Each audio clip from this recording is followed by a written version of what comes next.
La entrevista con el doctor Jorge Retana Yarto. Él es licenciado en Economía con especialidad en Inteligencia para la Seguridad Nacional.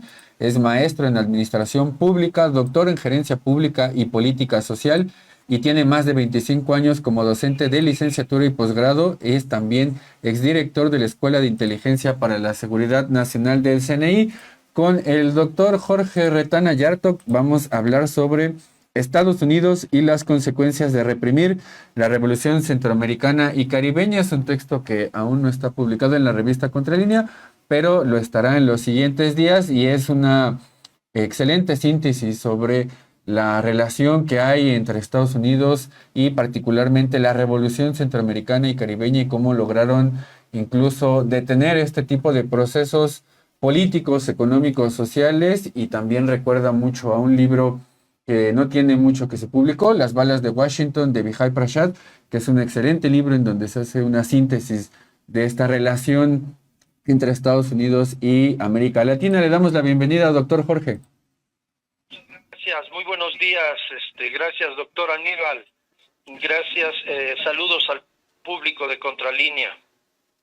Pues empezar con usted a hablar sobre este texto porque hace ahí una síntesis histórica y también trae un enfoque teórico en torno a cómo en la grave crisis migratoria que se vive actualmente, centroamericana, caribeña e incluso también mexicana, que podríamos denominar a esta como una zona que se conoce desde hace tiempo como el Gran Caribe, que incluye también a Colombia y Venezuela. Pues hay una inmensa concentración de la riqueza en las sociedades de esta región, una inmensa pobreza también, una gran desigualdad económica, que en el fondo son las estructuras los que están ahí, y esta estructura desigual permanece sobre todo por las mismas oligarquías que están en estos países, pero también por la actuación de Estados Unidos. Sí, correcto. Mira, es importante, doctor, muchas gracias por darme la palabra. Mira, es importante rescatar este enfoque. Actualmente nos hemos perdido un poco en los avatares de las órdenes ejecutivas, del crimen organizado que actúa en ambas fronteras, de las políticas de los demócratas y de los republicanos. Andamos en esas aguas y nos hemos enfocado, desenfocado, creo yo, de un aspecto histórico estructural sustancial. Y este es el gran papel ultraconservador que ha tenido Estados Unidos, los distintos gobiernos, demócratas y republicanos, en bloquear cualquier proceso de cambio en un sentido avanzado en toda la región de Centroamérica y también de México, solo que en México de una manera más subrepticia, más encubierta, pero en América Central ha sido abierta la injerencia, las intervenciones incluso armadas de los gobiernos de Estados Unidos. Alguien dirá, no, pero no le echen la culpa a Estados Unidos. Estamos hablando de un gran factor de peso histórico, porque esas intervenciones militares, esas injerencias masivas dentro de los países centroamericanos, obviamente si nosotros somos 10 veces menos poderosos que ellos, pues los países centroamericanos son 50 veces menos poderosos que Estados Unidos.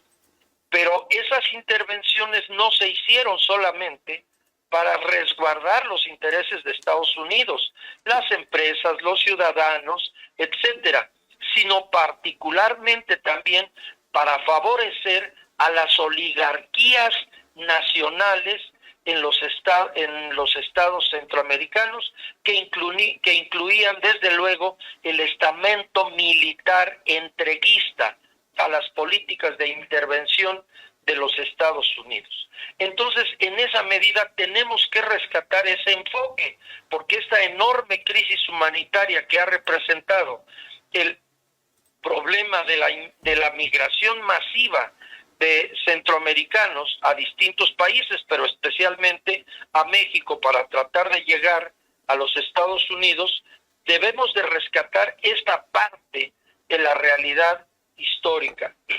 Ahora, gran factor o megafactor determinante es la forma en que se fue configurando en Estados Unidos una masa inmensa de consumidores de drogas ilícitas que encontraron en el tránsito desde América del Sur por Centroamérica y luego por México a una serie de grupos que decidieron actuar desde la ilegalidad, desde la criminalidad, para tratar de acumular una riqueza que en otras condiciones no hubieran podido hacer. Perdón. Entonces, fíjate que ahí doy un dato que es de una fuente de los Estados Unidos.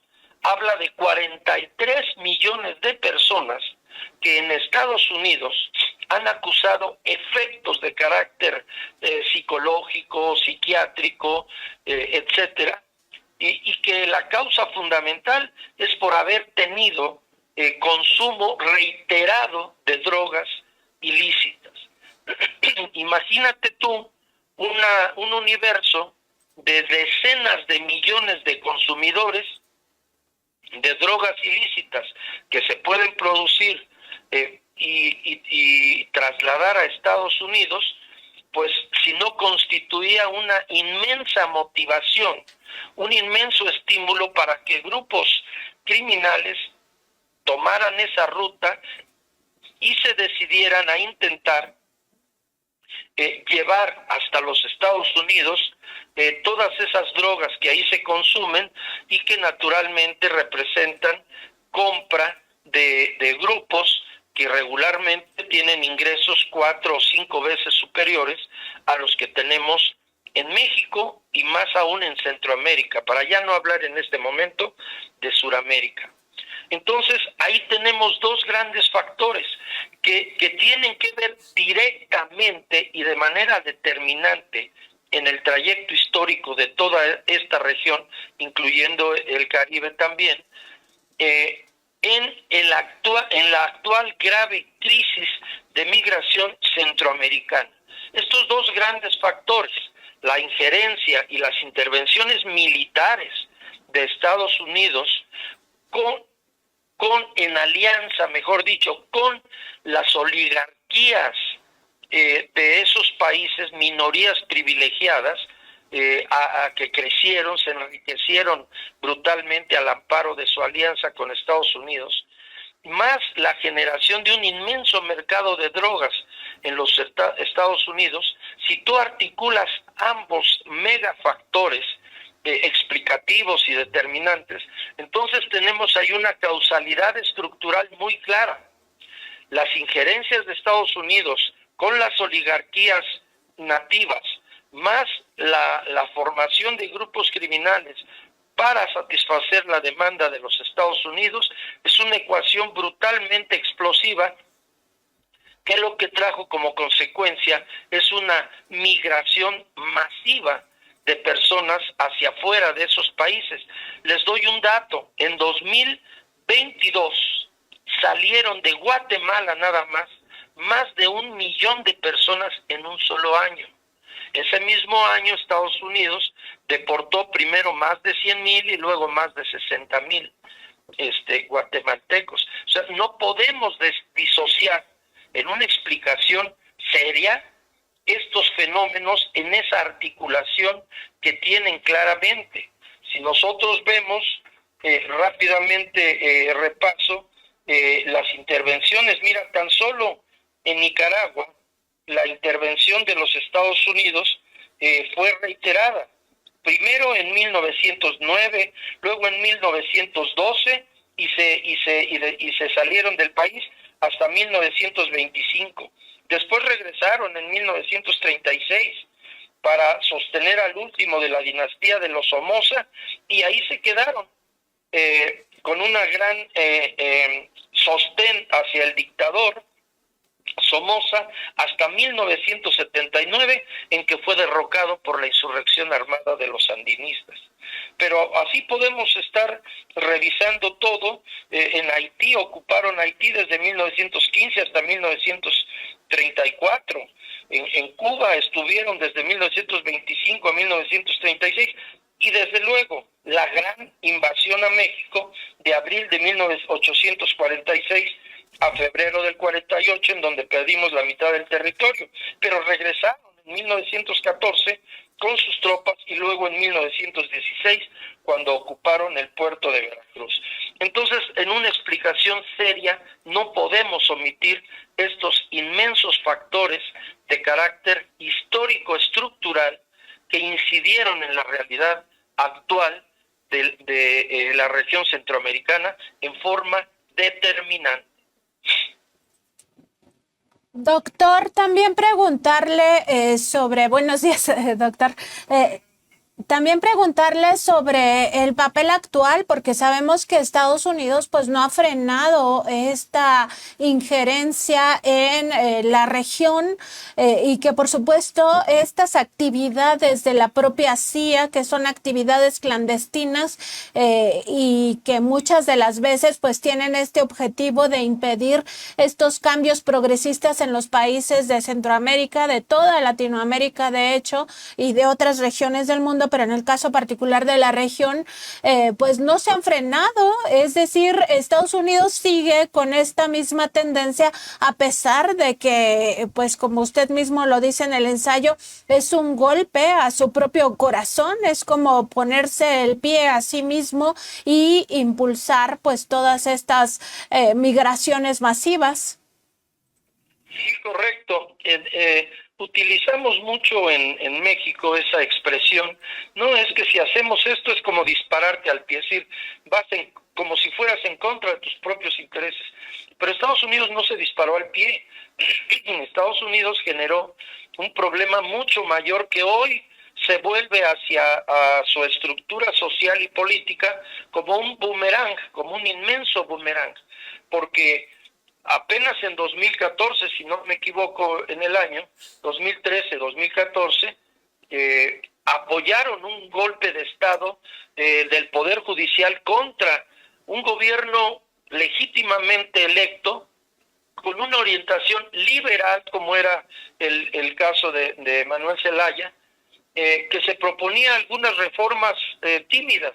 No las soportó la oligarquía hondureña, echaron a andar al Poder Judicial y generaron una triquiñuela ahí de carácter constitucional y lo destituyeron. Y Obama dijo, no vamos a intervenir, es un asunto interno. Ellos sabían perfectamente bien que el presidente Zelaya se estaba tratando de aliar con Hugo Chávez en Venezuela para buscar apoyo económico y también de carácter político. Entonces estamos hablando de 2014, si no me equivoco. Pero efectivamente, como dices, Nancy, esto ha seguido adelante.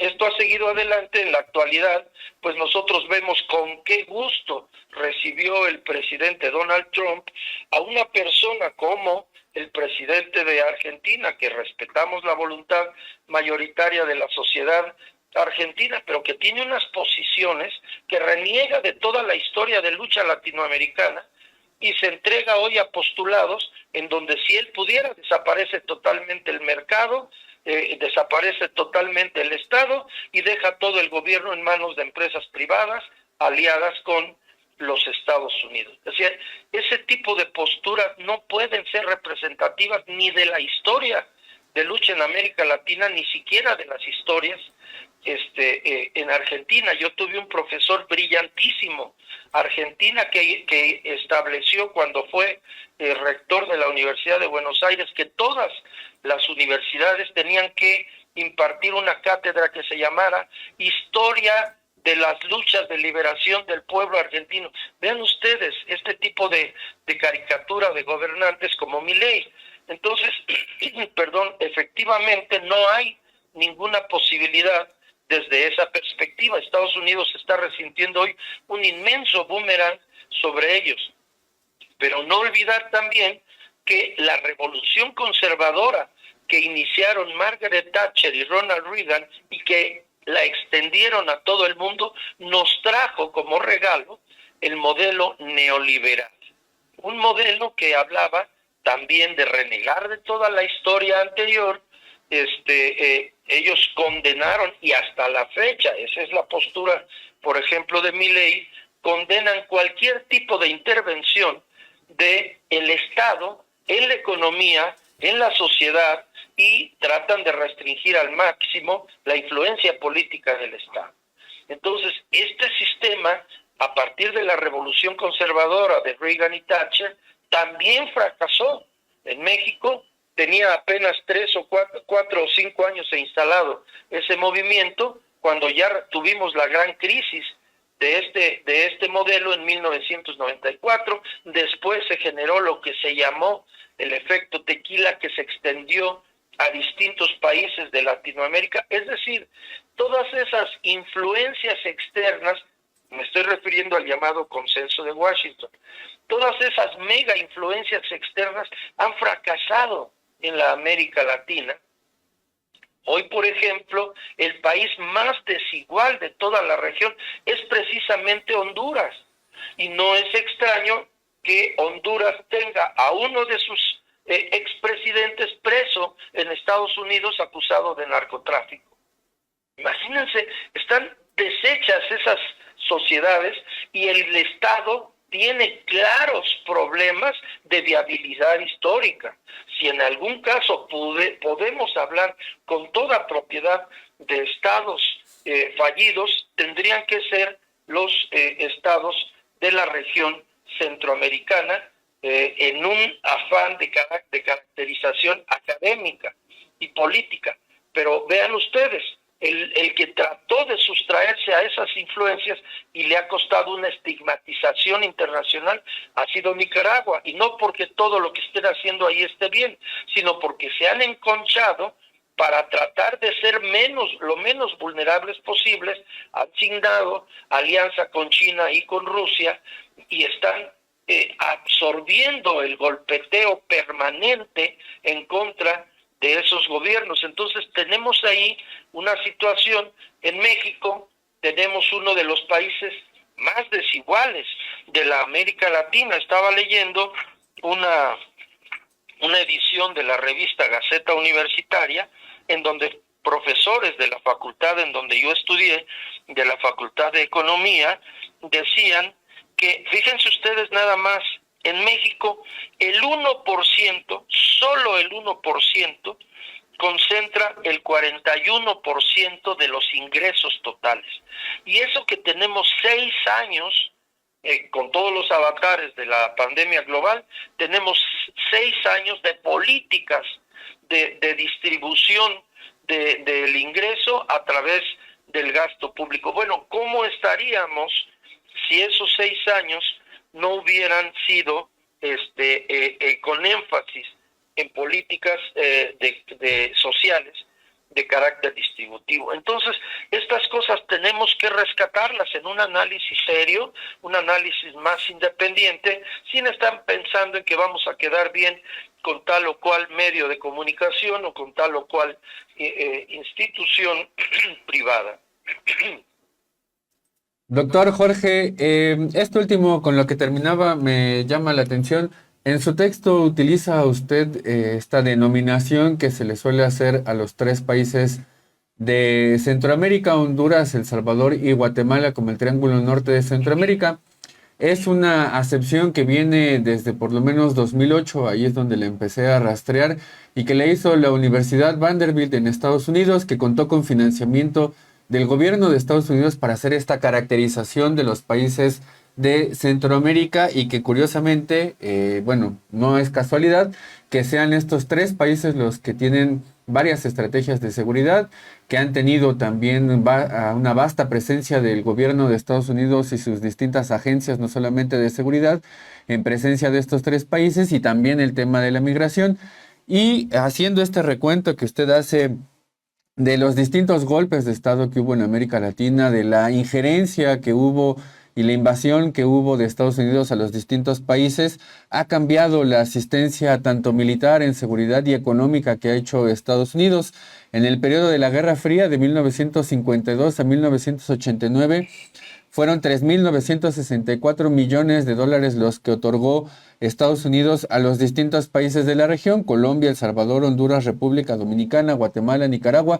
Fueron algunos de los países que recibieron mayor financiamiento y también son los países con los cuales Estados Unidos tiene tratados de libre comercio. Está el CAFTA-DR, en donde están varios países de Centroamérica, el TLC con México, el TLC con Colombia, el TLC con Panamá. En fin, este contexto que hago ahora tiene que ver porque hace un momento mencionaba este golpe de Estado que hubo en Honduras en 2009 y que comenzó todo un ciclo nuevo de golpes de Estado en América Latina, que de hecho tiene como antecedente el de Venezuela en 2002, pero después vinieron otro tipo de golpes de Estado en Paraguay, en Brasil, en Bolivia y en Perú. Pedirle una reflexión en torno a que hay distintos... ha cambiado la relación de Estados Unidos con América Latina en el sentido de que los golpes de Estado ya no son con una sonada militar como eran antes y ahora tienen otras características. Pedirle ahí si nos puede dar un poco más de elementos para discernir estas nuevas características que han tenido estos golpes de Estado. Sí, correcto, doctor. Tienes razón, corriges lo del golpe de Estado contra el presidente Zelaya, correcto. Mira, en la fecha. Estados Unidos, precisamente acusado de una especie de guerra permanente, de guerra fría permanente en todo nuestro subcontinente, modificó su postura y empezaron a generar nuevas teorías y empezaron a entronizarse planteamientos como los de los golpes blandos, pero en realidad Estados Unidos modificó porque además le resultaba, no por un afán de carácter democrático o siquiera de restricción de sus propias acciones, sino porque le generaba demasiados problemas a los gobiernos internamente, que en toda la región se les acusara de manera permanente de estar provocando asonadas militares que violentaban el orden constitucional, el frágil orden constitucional. Entonces se idearon precisamente estas nuevas teorías para denominar los golpes blandos. Y un instrumento fundamental que resultó para todo esto son el poder judicial de esas estados y de esas naciones.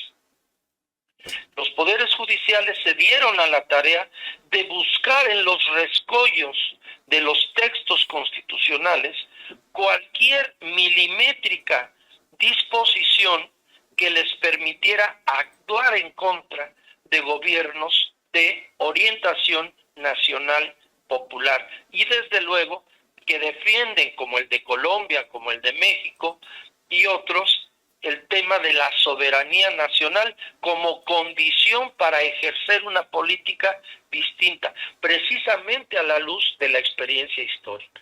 Entonces se convirtió el Poder Judicial en el macrofactor que hostigaba permanentemente al Poder Ejecutivo con una orientación nacional, popular y soberanista, y se empezaron a arguir a elaborar distintos planes para derrocar a esos gobiernos. Entonces, efectivamente, tienes razón, la injerencia de Estados Unidos, la mano, digamos, de Estados Unidos, ya no se evidenciaba solamente a través de una abierta intervención militar, como fue en Chile, como fue en otros países. No olvidar que en 1968 al secretario de la Defensa Nacional en México, la CIA le propuso dar un golpe de Estado con todo el apoyo de Estados Unidos. Entonces, efectivamente se han modificado los instrumentos que se utilizan para la intervención, pero no la vocación intervencionista misma. Entonces, ahí tenemos cómo el Poder Judicial se convierte en el macrofactor de poder que trata de, y que en muchos casos lo logró, dar golpes de Estado blandos, golpes de Estado disfrazados de disposiciones de carácter constitucional para derrocar gobiernos de carácter progresista. Ya vimos cuando Lula intentó regresar al poder por la popularidad que tenía, le armaron todo un tinglado judicial y lo metieron a la cárcel para que no pudiera participar. Y entonces entró el gobierno de Bolsonaro, un ultraderechista militarista. Y después, cuando se revisó todo el caso, se dijo claramente que había sido una armazón jurídica falsa para tener a Lula en prisión. Se presentó y aunque por un estrecho margen, volvió a ganar las elecciones. Entonces, sí, Estados Unidos ha disfrazado, ha modificado sus herramientas, sus instrumentos concretos de intervención y de apoyo conservador a gobiernos con orientación antipopular, pero al final de cuentas se ha revelado que quien está detrás de esos procesos en Paraguay, en Honduras, en Brasil, etcétera, es precisamente los gobiernos de Estados Unidos, que no se resignan a dejar que los países, dentro de su juego de fuerzas, de su juego social y político interno, se hagan fuertes. Ahí tenemos entonces gobiernos extremadamente débiles. Acuérdense que Guatemala tuvo que acudir, ministros de Guatemala con un sentido nacionalista, tuvieron que acudir a la ONU para que hicieran una investigación y resultó que altos funcionarios del gobierno estaban involucrados en el robo de recursos públicos y en fraudes que llevaban mucho dinero a sus bolsillos. Imagínense nada más, qué institucionalidad tan débil, qué estados con falta de viabilidad histórica y en todas esas cuestiones el apoyo que Estados Unidos le ha dado a las oligarquías nacionales ha sido fundamental. Doctor, pues lamentablemente se nos acabó el tiempo.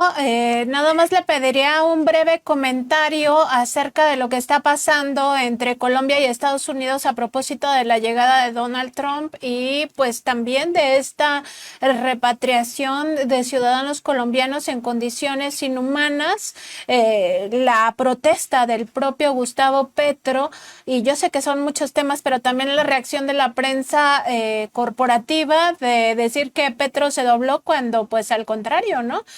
Pero brevemente, doctor. Sí, gracias, Nancy. Mira, sí, como tú dices brevemente, aquí el tema es que la prensa internacional destacó el punto en donde el presidente Petro rechazó recibir un par de aviones, parece, que estaban enviando desde Estados Unidos, repletos de colombianos que habían sido detenidos en territorio estadounidense por carecer de documentación legal y fueron repatriados o pretendían ser repatriados a Colombia en esas condiciones.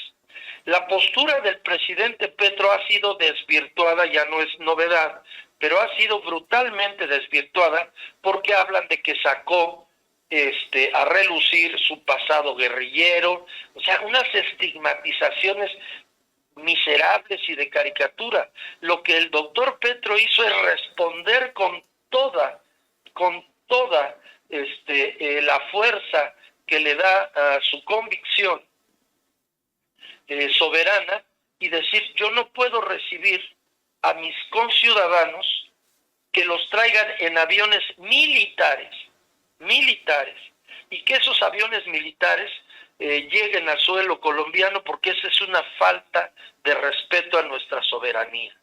No tienen por qué ser aviones militares en los que viajen nuestros conciudadanos, y tampoco acepto que los traigan en calidad de criminales, porque iban esposados. Entonces no los puedo recibir como si fueran criminales porque no cometieron un crimen flagrante de otra naturaleza, sino buscando mejores condiciones. No olvidar todos los años que el ejército de los Estados Unidos estuvo presente en Colombia. Incluso llegaron a solicitar bases militares para el ejército norteamericano. Entonces lo que el presidente colombiano hizo es proceder con toda dignidad y dijo: yo no puedo recibir aviones militares porque no tienen derecho a aterrizar en nuestro territorio, porque esto es una falta de respeto a nuestra soberanía, y tampoco voy a recibir a mis conciudadanos como si hubieran sido criminales de otra naturaleza, esposados como los traían. Entonces él dijo: voy a mandar el avión presidencial las veces que sea necesario para que los suban a nuestro avión, a un avión colombiano, y los recibimos con todo gusto porque son colombianos. A quienes el único delito que cometieron es ir a buscar una suerte mejor de la que la situación de los cárteles, del militarismo, de la represión, de la que Petro precisamente sabe mucho, que hubo en Colombia durante medio siglo. De todo eso provocó que muchos trataran de encontrar en los Estados Unidos lo que las oligarquías nacionales aliadas a Estados Unidos no les habían podido dar. Y entonces se ha deformado de tal manera que dicen que él finalmente se dobló. No se dobló, planteó una opción de dignidad nacional soberana para recibir a quienes estaban siendo deportados de los Estados Unidos. Doctor, pues como siempre le agradecemos estas reflexiones y por supuesto quedamos atentos a otra comunicación mucho más amplia sobre esto que está pasando en Centroamérica, en el propio México con la llegada de Donald Trump y estas repatriaciones. Le deseamos que pase muy buena tarde, doctor. Gracias, muy amables. Gracias, doctor Aníbal. Un abrazo para los dos. Nos estamos viendo después. Saludos. Pues ahí las reflexiones del doctor Jorge Retana Yarto, quien además tiene un programa aquí en la revista Contralínea los días lunes a la 1 de la tarde. Les invitamos, por supuesto, a que se conecten a este programa de México y el mundo. Y pues importante también esta revisión histórica acerca del papel que tiene Estados Unidos en pues impedir por la mala y además de forma clandestina, violentando soberanías e independencias de los países latinoamericanos, impedir los cambios que pudieran pues de alguna manera tener sociedades justas, porque lo que existe pues no es justo en la mayoría de los países de Centroamérica y también en el caso mexicano. A nivel pues parte de lo que presentamos el día de hoy. Así es, y este recuento que hace también el doctor Jorge Retana recupera el caso de Guatemala, que no es menor porque en 1954, cuando deponen a Jacobo Arbenz en un golpe de estado atroz y que lo terminan expulsando del país, hubo una operación que de hecho el doctor Retana recupera.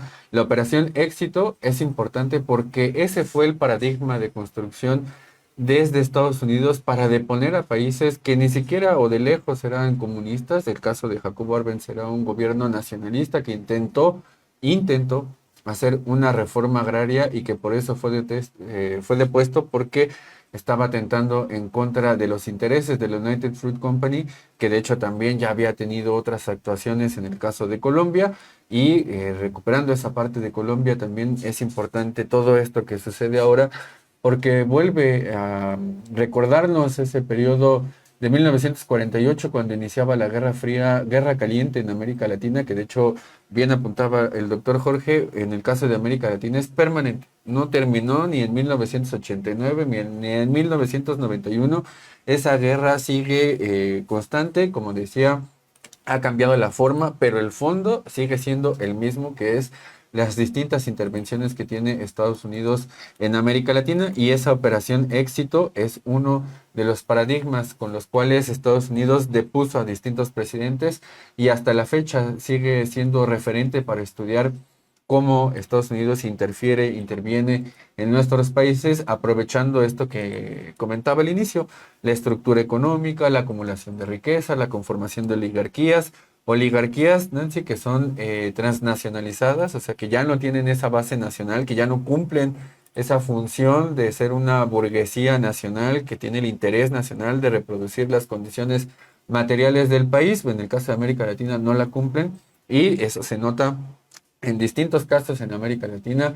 En el caso particular de Centroamérica, eso es totalmente visible. Incluso hay estudios que indican que son familias. En el caso de El Salvador se hablaba de 20 familias en algún momento, 12 familias en otro momento. En fin, al final son familias las que controlan estos países y la estructura netamente económica es la que continúa imperando en Centroamérica, en el Caribe, incluso en algunos países de Sudamérica, como es el caso de Colombia, que de hecho Petro se enfrenta a la oligarquía terrateniente que no permite que haya una reforma agraria y ese fue uno de los motivos del Bogotazo contra Jorge Eliezer Gaitán, que de hecho el día de ayer recordábamos que en ese Bogotazo se crea en 1948 la OEA, la Organización de Estados Americanos, y que también ahí Gabriel García Márquez tiene unos cuentos sobre este periodo y este Bogotazo. Él estuvo presente ahí y quien también estuvo presente a unas cuadras de diferencia en la ciudad fue Fidel Castro, quien había sido invitado a un evento por parte de estudiantes, curiosidades de la historia convulsa de América Latina, pero digamos así es, y Gabriel García Márquez puso en varios cuentos esta historia que le tocó vivir de propia voz. Pues muy interesante también recuperar estas circunstancias, pero también recordar que Estados Unidos sigue con este papel injerencista y que no tiene que ver solo con los republicanos en el poder, no solo es el peligro Donald Trump o el factor Donald Trump, son todos, prácticamente todos los que han ocupado la Casa Blanca, con ciertas excepciones, que han siempre intentado ser este país hegemónico, este gobierno del mundo, y también recordar que recientemente la injerencia en el caso mexicano se vio incluso con este papel de la DEA en las pasadas elecciones del 2 de junio de 2024, cómo intentó pues de alguna manera tener esta intrusión en el proceso de elección, al mismo tiempo que operaba en contra del gobierno cubano, que también operaba en el terreno electoral, sobre todo a partir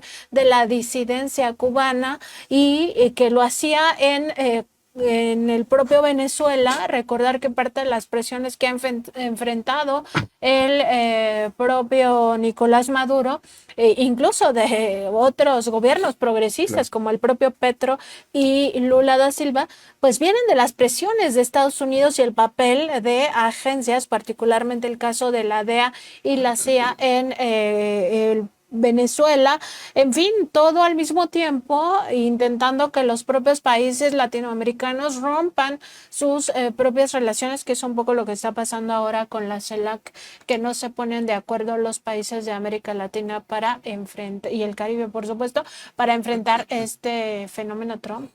Así es, y tú lo veíamos la semana pasada porque recuperamos una pregunta que le hiciste al expresidente Andrés Manuel en 2023 sobre esta presencia de las distintas agencias, la DEA, el FBI, el Departamento de Justicia, el Departamento de Estado, la USAID, la ANED, en fin, una gran cantidad de instituciones del gobierno estadounidense que tienen presencia en México. Y el expresidente Andrés Manuel respondió y dijo, bueno, uno podrá tener esta coordinación con Estados Unidos, es necesaria, es pertinente además por este determinante geográfico de compartir más de 3.000 kilómetros de frontera con Estados Unidos, pero, decía el expresidente Andrés Manuel, hay que ser claros en el tema de que tanto las administraciones republicanas como las administraciones demócratas tienen una continuidad de la injerencia y eso no puede seguir. De hecho, en 2021 se hizo la reunión de la CELAC aquí en México y dio un discurso bastante interesante el expresidente Andrés Manuel porque decía, bueno, aquí hay dos cosas, monroísmo o Unión Latinoamericana. Y por la que se decantó el expresidente Andrés Manuel, pues claramente era por darle al traste a la doctrina Monroe, que en 2023 cumplió 200 años, también 40 años de la invasión a la isla de Granada por parte de Estados Unidos en 2023, y decía, bueno, ya es momento de que los Estados Unidos cambien de visión, de que dejen esta postura injerencista y sobre todo hegemónica hacia América Latina para que prevalezcan otro tipo de relaciones, ¿no?